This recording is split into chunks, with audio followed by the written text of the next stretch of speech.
नमस्कार, जन भारत समाचार में आप सभी का स्वागत है। आज हमें पुणे के जैन श्वेतांबर दादावाड़ी टेम्पल में जहां त्रिदिवसीय धार्मिक कार्यक्रम का आयोजन किया गया है। इस अवसर पर श्री नित्यानंद जी महाराज और श्री मोक्षानंद जी महाराज का आगमन हुआ है और इनका त्रिदिवसीय धार्मिक प्रवचन किया जा रहा है। आज हम उनके शिष्य मोक्षानंद जी महाराज से बात करेंगे और जानेंगे जैन धर्म से संबंधित कुछ महत्वपूर्ण जानकारियाँ। इसके साथ ही जैन धर्म में दीक्षा का क्या महत्व है। आज हमारे साथ है मोक्षानंद जी महाराज, जिनसे हम जानेंगे जैन धर्म के संबंध में कुछ प्रमुख जानकारियां। सर, हमारा पहला सवाल है कि नित्यानंद जी महाराज की जीवन यात्रा, उन्होंने कब दीक्षा ली और उनको क्या क्या कठिनाई का सामना करना पड़ा।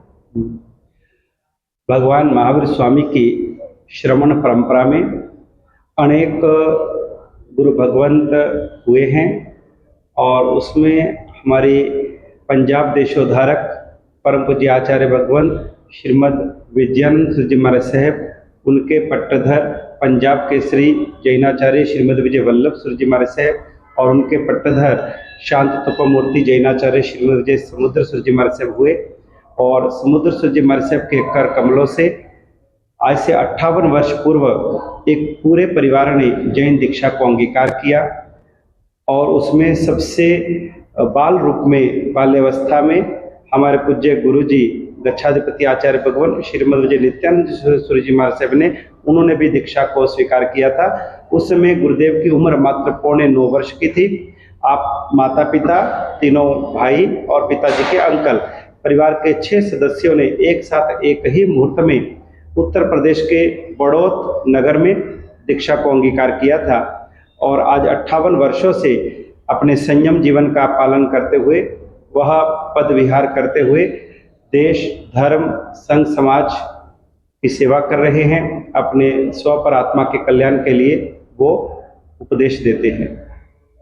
और मेरा दूसरा सवाल है कि जैन धर्म में जो एक श्वेतांबर एक पीतांबर धर्म होता है, उन दोनों में क्या समानता और भिन्नताएं हैं, अलग क्यों है। भगवान महावीर स्वामी की परंपरा में वर्तमान में 2 मुख्य धाराएं चल रही हैं, दिगंबर परंपरा और श्वेतांबर परंपरा।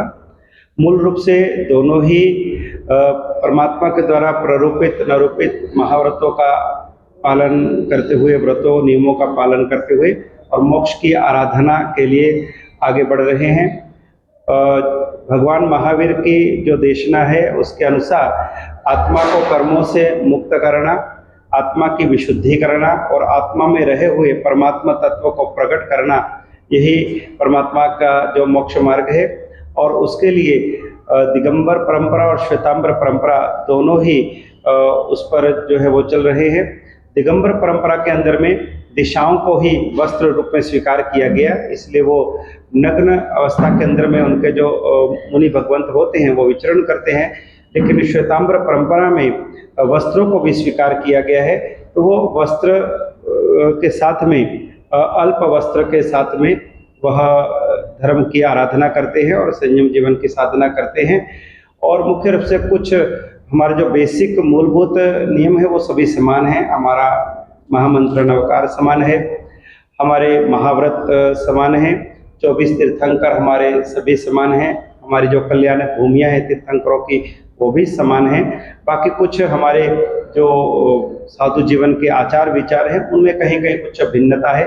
जैसे हमारे यहाँ पर पात्र के अंदर में आहार ग्रहण किया जाता है, तो दिगंबर परंपरा के अंदर में हाथों के अंदर में आहार ग्रहण किया जाता है। श्वेतांबर परंपरा के अंदर में जो जिन प्रतिमाएं होती हैं उनके चक्षु पूरे खुले होते हैं और वो लंगोटधारी वस्त्रधारी रूप में होते हैं। दिगंबर परंपरा के अंदर में जो आंखें हैं वो जो है वो अर्ध उन्मीलित होती हैं और वो निर्वस्त्र होती है। बाकी ये तो ऊपर के भेद हैं, बाकी अंतर में तो आत्मा की शुद्धि, कषायों से मुक्ति, यही मुख्य देह है। और जैन धर्म में साधुओं का जीवन कैसा होता है, इतनी जो नियम, कठोर नियम का पालन क्यों करते हो, मतलब इसका क्या मूल सिद्धांत है।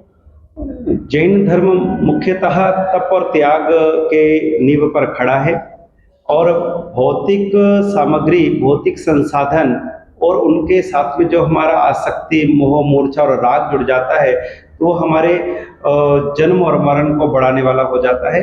और जब हम इन वस्तुओं से अपनी मोह मूर्छा आसक्ति को दूर कर देते हैं तो अपने आप ये वस्तुएं हमारे से दूर हो जाती है और हम बाह्य जगत से निकल करके, बाह्य संसाधनों से निकल करके हम अपने भीतर अंतर जगत के अंदर में ध्यान साधना और अध्यात्म में उतरते हैं। और ऐसी स्थिति के अंदर में जब बाहर के जो वातावरण है उस वातावरण में रहते हुए आपको भीतर की यात्रा करनी है तो बहुत सारे नियम स्वीकार करने पड़ते हैं, क्योंकि जो जगत है वो अलग दिशा में चल रहा है और साधु की जो यात्रा है वो भीतर की दिशा में है। तो उसको बाहर के जो निमित्त हैं वो उसको परेशान न करे, वो उसके अध्यात्म मार्ग के अंदर में कहीं रुकावटें पैदा ना करे। इसके लिए उसको बहुत सारी मर्यादाओं का पालन करना पड़ता है ताकि उसका मन, उसके विचार शुद्ध रहें, बाहर के निमित्त से उसका मन मलिन ना हो जाए। इसलिए वो साधु जीवन के अंदर में ऐसी कठोर चर्या का पालन करते हैं और जो कि हमारे तन को, मन को, आत्मा को स्वस्थ बनाने के लिए ये जो हमारी मर्यादाएं हैं ये बहुत ही आवश्यक है, ज़रूरी हैं। रात्रि भोजन का जीवन भर जो है वो हमारे यहाँ पे उसका प्रतिबंध रहता है। यहाँ तक कि रात्रि सूर्यास्त के बाद में पानी तक भी ग्रहण नहीं किया जाता है। जैन साधु जीवन में दीक्षा लेते ही आजीवन पद विहार करना होता है और साधु जीवन के अंदर में हमारे जो केश हैं, चाहे वो मुख के हैं चाहे वो सिर के हैं, वो अपने हाथों से ही उसका लुंचन किया जाता है, उनको निकाला जाता है। किसी नाई आदि से उसका जो है वो निकाले नहीं जाते, उससे आदि का प्रयोग नहीं किया जाता है। इसके साथ में जैन साधु का जो आहारचर्या है वो अपने निमित्त से कोई भी वस्तु बनी है तो उसको ग्रहण नहीं करते हैं। गृहस्थी लोग अपने घर में खुद के लिए जो भोजन बनाते हैं वो उसमें से वो घर घर जा करके और उनको अपनी नियम मर्यादा के अनुसार जो भोजन मिलता है वो अपने लकड़ी के पात्र के अंदर में वो उसको ग्रहण करते हैं और वो भोजन अलग अलग अनेक घरों में घूम करके वो थोड़ा थोड़ा सबके घरों से लाते हैं। हमारे यहाँ पर आहारचर्या को गौचरी कहा गया है। गौचरी यानी कि जैसे गाय घास चरती है तो वो कभी भी एक जगह के ऊपर में घास नहीं चरती, वो थोड़ा यहाँ थोड़ा वहाँ, थोड़ा वहाँ थोड़ा वहाँ, ऐसे वो थोड़ा थोड़ा करके घास सब जगह से चरती है और एक जगह के पूरा जड़ से उखाड़ करके नहीं लेती है। ऐसे ही साधु को भी अलग अलग घरों में जा करके और उनके आहार में से थोड़ा थोड़ा आहार ग्रहण करने का, ताकि देने वाले के भी यहाँ पर देने का भाव बना रहे और उसके यहाँ से भी पूरी वस्तु ना लेकर के, ताकि उसको भी घर चलाना है, परिवार चलाना है, उसको भी अपने घर के अंदर आहार की आवश्यकता है। तो वो थोड़ा थोड़ा आहार लेकर के सभी घरों के अंदर में से आहारचर्या पूरी करते हैं। और साधु जीवन के अंदर में हमारे यहाँ पे 5 महाव्रतों का पालन अवश्य किया जाता है। पहला है सर्व प्रकार से संपूर्ण हिंसा का त्याग, सर्व प्रकार से हमारे यहाँ पर झूठ का त्याग, सर्व प्रकार से चोरी का त्याग, सर्व प्रकार से मैथुन का त्याग और सर्व प्रकार से परिग्रह यानी कि वस्तुओं का संग्रह करना, आसक्ति करना, उसका त्याग किया जाता है और रात्रि भोजन का त्याग किया जाता है। तो ये हमारे मुख्य 5 महाव्रत है जिसके ऊपर हमारा साधु जीवन चलता है। हमारे यहाँ पर 5 आचारों का पालन किया जाता है: ज्ञानाचार, दर्शनाचार, चारित्राचार, तपाचार और वीर्याचार। और इस तरह से इन 5 आचारों का और 5 महाव्रतों का पालन करते हुए साधु जीवन में किसी भी जीव को कष्ट नहीं देना, हमारे कारण से किसी भी जीव की हिंसा नहीं होना, किसी का भी मन दुख नहीं होना, इस प्रकार से हम जीवन जीते हैं और कम साधनों में अधिक हम आराधना साधना कर सके, इस प्रकार से साधु का जीवन रहता है। वो कहीं पर भी एक जगह पे स्थायी नहीं रहते हैं। वह चातुर्मास के 4 महीने, बारिश के 4 महीने वर्षा की अधिकता के कारण वो एक जगह पर स्थायी होते हैं और बाकी 8 महीने वो पूरे देश भर के अंदर में विचरण करते हैं। देश भर के अंदर घूम करके वो अहिंसा, दया, करुणा, मैत्री, सांप्रदायिक सद्भावना, सहयोग और परस्पर भ्रातृ प्रेम, विश्व बंधुत्व की भावना, इस तरह के वो उपदेश जन जन तक पहुंचाने का कार्य करते हैं। उनको व्यसनों से दूर करने का, उनके जीवन की बुराइयों को दूर करने का और उनको धर्म से जोड़ने का, परमात्मा से जोड़ने का, कर्तव्य से जोड़ने का, राष्ट्र से जोड़ने का, ये कार्य साधु संत जो है वो अपने विचरण के दौरान करते हैं। और जैन धर्म में सात्विक भोजन का बहुत ही महत्व है, लेकिन आज के यूथ बाहर इस नियम को शायद फॉलो नहीं करते। इस पे आप क्या कहना चाहेंगे? हमारे यहाँ प्राचीन काल से ही कहा गया है कि जैसा खाओ अन्न वैसा होवे मन। भोजन का हमारे मन पर बहुत प्रभाव पड़ता है। यदि हमारा आहार शुद्ध है, सात्विक है, तो निश्चित हमारा मन भी पवित्र रहेगा, पावन रहेगा, निर्मल रहेगा। नहीं तो क्या होगा कि अगर भोजन तामसिक है, भोजन राजसिक है, बहुत गरिष्ठ भोजन है, मसालों से भरा भोजन है, केवल हम स्वाद के लिए खा रहे हैं, टेस्ट के लिए खा रहे हैं, भूख के बिना ही खाते जा रहे हैं, तो वो भोजन जो है हमारे शरीर के अंदर में विकार पैदा करेगा। वो भोजन हमारे मन को, हमारे चित्त को मलिन करेगा। अनेक प्रकार की चिंताओं से हमारा मन ग्रसित हो जाएगा। और भोजन यदि ऐसा होगा तो अनेक प्रकार की बीमारियां और रोग हमारे शरीर के अंदर में पैदा हो जाएंगे। और आज हम देख रहे हैं कि आज जो भोजन चर्या जिस तरह की हमारी अपवित्र होती जा रही है, तो उसके कारण से बीमारियां बढ़ रही हैं, रोग बढ़ रहे हैं, हॉस्पिटल्स बढ़ रहे हैं, दवाइयां खानी पड़ रही हैं, क्योंकि भोजन शुद्धि नहीं रही है। तो इसलिए आहार विज्ञान है, पूरी अपने आप में एक साइंस है। भोजन कैसे करना, कब करना, कितना करना, क्यों करना, क्या खाना, क्या नहीं खाना, किस मौसम में कौन सी वस्तु धारण करना, किस वस्तु के साथ किस वस्तु का संयोग श्रेष्ठकर है और किस वस्तु के साथ कौन सी वस्तु नहीं खाना, ये सारी चीज़ें पूरा एक आहार विज्ञान है। और आज के बच्चे यदि इसको फॉलो नहीं कर रहे हैं तो निश्चित वो अपने जीवन के अंदर में अनेक प्रकार के रोगों को आमंत्रण दे रहे हैं। आज मोटापा है, आज शुगर है, डायबिटीज़ है, आज बीपी है, कोलेस्ट्रॉल है, हार्ट की बीमारियां हैं, तरह तरह के अगणित बीमारियां आज जो है वो छोटी उम्र के अंदर में ही बच्चों को हो रही हैं। तो ये बहुत ही खतरनाक है। इसलिए हमें अपनी भारतीय आहार पद्धति को स्वीकार करना चाहिए। सात्विक भोजन, पवित्र भोजन, निर्मल भोजन और घर में बना हुआ भोजन ही हमें ग्रहण करना चाहिए। और महाराज जी, मेरा अगला सवाल है कि हिंदू धर्म और सनातन धर्म, मतलब हिंदू धर्म और जैन धर्म में क्या अंतर है और समानता है, क्योंकि दोनों में मोक्ष प्राप्ति की ही बात की जाती है, तो ये दोनों अलग कैसे?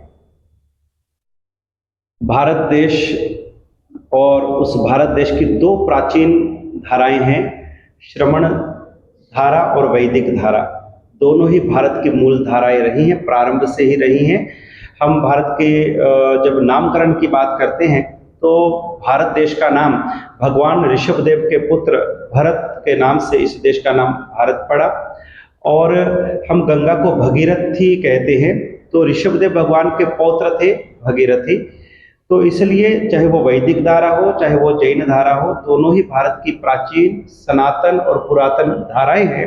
हमारे रीति रिवाज में फर्क हो सकता है, हमारी मान्यताओं में फर्क हो सकता है, हमारी पूजा पद्धति में फर्क हो सकता है, लेकिन दोनों ही धाराएं मोक्ष को स्वीकार करती हैं, आत्मा की मुक्ति को स्वीकार करती हैं। और उस मुक्ति को लेकर के हमारे रास्ते अलग अलग हो सकते हैं, क्रियाकलाप हमारे अलग अलग हो सकते हैं, लेकिन धर्म, अर्थ, काम और मोक्ष, आखिर अंततः तो मोक्ष को ही स्वीकार किया गया है। तो जैन धर्म में भी हमारा अंतिम लक्ष्य मोक्ष है, परमात्मा पद को पाना है। जैन धर्म के अंदर में कहा गया कि आत्मा ही परमात्मा है, अप्पा सो परमप्पा, आत्मा ही परमात्मा है। और आत्मा जब तक कर्मों से युक्त है तब तक वो संसारी है। और जब हम तप, त्याग, साधना के माध्यम से अपनी आत्मा पे ऊपर लगे कर्मों को क्षय करते जाते हैं, आत्मा को कर्मों से रहित करते जाते हैं, तो एक दिन यही आत्मा परमात्मा बन जाता है। जगत अनादिकालीन है, उसका कोई निर्माता नहीं है, कोई कर्ता नहीं है। ये जैन धर्म की मान्यता है। ये अनादि काल से चला आया है जगत का व्यवहार और अनंत काल तक चलता रहेगा। लेकिन हिंदू धर्म के अंदर में मान्यता है कि जगत को ब्रह्मा जी ने बनाया और इसके जो पालन करता है वो विष्णु जी हैं और इसके जो संहारक हैं वो शिव जी हैं। इस तरह की वैदिक मान्यता है। जैन धर्म के अंदर में यहाँ पर इतना ही फर्क है कि वो कहता है कि इसका ना कोई करता है ना कोई हरता है, जगत अनादिकाल से है, अनंत काल तक चलेगा। और इसमें से जो आत्माएं संसार के मोह मिथ्यात्व से मुक्त हो जाती हैं, राग और द्वेष को जीत लेती हैं, वो वीतरागी हो जाती हैं, अरिहंत पद को पा करके वो सर्व कर्मों से मुक्त होकर के वो अपने चरम और परम स्वरूप को यानी मोक्ष को प्राप्त कर लेती हैं। तो हम आत्मा में रहे परमात्मा तत्व को प्राप्त कर लेते हैं। तो बाहर परमात्मा की खोज नहीं है, हमारे भीतर ही परमात्मा है, उसकी खोज जैन धर्म के अंदर में बताई। सर, मेरा सबसे लास्ट में ये सवाल है कि जैन धर्म में दीक्षा का क्या महत्व है और ये किस उम्र में लेनी चाहिए? जैन धर्म में हमारे जो 24 तीर्थंकर परमात्मा हुए हैं, 24 के 24 तीर्थंकर परमात्मा क्षत्रिय कुल में जन्म लेते हैं, राज कुल में जन्म लेते हैं, राजाओं महाराजाओं के घर में उनका जन्म होता है, अपार धन संपदा के वो मालिक होते हैं, अद्भुत उनके पास ऐश्वर्य होता है, वैभव होता है। उसके बीच में रहते हुए भी वो अनासक्त होते हैं, विरक्त होते हैं और वो ये समझते हैं कि ये जितनी भी बाहर की चकाचौंध है, ये चमक दमक है, ये सब क्षणिक है, ये नाशवान है, ये स्थिर नहीं रहने वाली है। और भीतर में जो मेरी आत्मा है उसमें जो अनंत सुख है, अनंत शांति है, अनंत उसमें बल है और वो शाश्वत जो तत्व है मुझे उसको पाना है। तो उसके लिए वह अंतर साधना करने के लिए वह दीक्षा को अंगीकार करते हैं और दीक्षा लेते समय एक उनका जो व्रत होता है वो यही होता है, करेमी सामयम सावजम जोगम पचक्खामी, यानी कि मैं सभी प्रकार के अब पाप व्यापारों का पूर्ण त्याग करता हूँ, मन से, वचन से और काया से, तीनों योग से मैं अब जीवन भर सभी प्रकार के पापों का मैं त्याग करता हूँ। ना मैं पाप स्वयं करूँगा, ना किसी से करवाऊँगा और ना करने वाले की कभी अनुमोदना प्रशंसा करूँगा। इस प्रकार वो दीक्षा को अंगीकार करते हैं और उसके बाद में साधना मार्ग पर आगे बढ़ते हैं। तो हमारे तीर्थंकर परमात्मा भी आत्मा की शुद्धि के लिए, पापों से मुक्त होने के लिए वो दीक्षा अंगीकार करते हैं। उसके बाद में उनको केवल ज्ञान होने के बाद में जब उनको संपूर्ण ज्ञान हो जाता है, उसके बाद में वह तीर्थ की संरचना करते हैं, यानी कि साधु साध्वी श्रावक श्राविका, इस चतुर्विध संघ की तीर्थंकर परमात्मा संरचना करते हैं, स्थापना करते हैं। उससे फिर वो दीक्षा का आगे क्रम चलता है। परमात्मा अपने गणधरों को दीक्षा देते हैं, गणधर फिर आगे अपने शिष्य को दीक्षा देते हैं। उसके बाद वो दीक्षा की परंपरा आज हजारों साल से वो निरंतर चली आ रही है। दीक्षा एक प्रकार से सांसारिक जीवन से निकल करके आध्यात्मिक जीवन में प्रवेश है और आध्यात्मिक यात्रा है और उसके बाद में वो दीक्षा आपको पापों से रहित करके और परमात्मा से मिलन करवाती है। तो लास्ट में सबसे आप युवा पीढ़ी को क्या संदेश देना चाहेंगे, आज के यूथ को?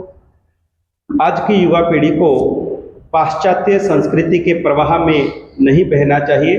अपनी भारतीय संस्कृति पर उनको गौरव होना चाहिए, उनको अपने भारतीय चारित्रिक मूल्यों का ज्ञान होना चाहिए। हमारा भारत जो विश्व गुरु कहलाने का गौरव रखता है और हमारे भारत के पास में ऐसी ऐसी विद्याएं हैं, ऐसे ऐसे भारत के अंदर में शक्तियां हैं, एनर्जियां हैं कि जिससे वो अपने अनंत अनंत अनंत शक्तियों को उजागर करने का सामर्थ्य रखते हैं। और यदि हमारी भारतीय युवा पीढ़ी अगर इसी तरह से पश्चिम के प्रवाह में बहते चले गए, मौज में, शौक में, नाचने में, गाने में, पार्टियों में, और इस प्रकार वो अपनी शक्तियों का जो है वो व्यर्थ घुमाते चले गए, तो हमारा भारत कमज़ोर हो जाएगा।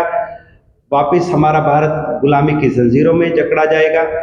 फिर वापस हम अपने संस्कारों से दूर चले जाएंगे और भारत की शक्ति ह्रास होते ही हम बहुत कुछ गुमा बैठेंगे। तो इसलिए भारतीय युवा पीढ़ी को अपने देश, अपनी संस्कृति, अपने राष्ट्र की सभी प्रकार के कार्यों के अंदर उनको गौरव होना चाहिए। अपने धर्म से जुड़े रहें, अपने परिवार से जुड़े रहें, संस्कारों से जुड़े रहें और उसी में उनको जो आनंद मिलेगा, उसी में उनको जो सुख मिलेगा, वो जगत में कहीं पर भी उनको नहीं प्राप्त हो सकता है। इसलिए युवा पीढ़ी अपने राष्ट्र के साथ में जुड़े, अपने परंपराओं और संस्कारों के साथ में जड़ों से जुड़ी रहे। महाराज जी, जनभारत समाचार को आपने अपना कीमती समय दिया, इसके लिए बहुत बहुत धन्यवाद। आशीर्वाद।